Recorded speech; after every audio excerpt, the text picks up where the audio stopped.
intensifying crisis of global capitalism. Liberals. Trump looks like a Cheeto.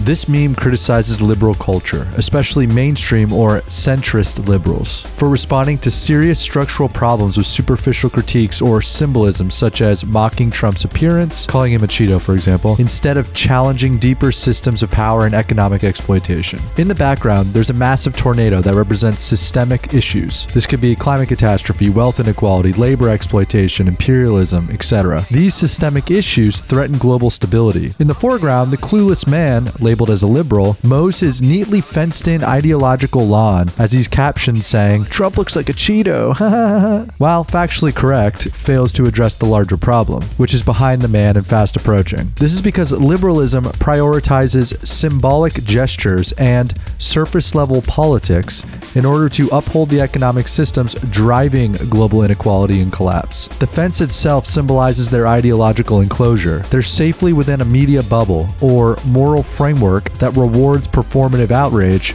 but avoids confronting the raw machinery of empire and capital. Karl Marx would call this a failure of base-superstructure analysis. The base is the economic foundation of society. For example, how things are made, who owns what, who works, and who profits. In America, our base is capitalism, a system driven by profit, private ownership, and exploitation of labor. The superstructure, then, is everything built on top of that base. These are things such as culture, media, politics, art, ideology, law. These things often reflect and protect the base. They are a result of the base. Liberals critique the superstructure, which in this case would be Trump as a media figure, and they do so without ever addressing the base, which in this case would be capitalism as a mode of producing the media figure worship in which Trump benefits. Liberals are stuck, fixated on the superstructure. They critique the character of Trump, not the conditions or base that birthed him.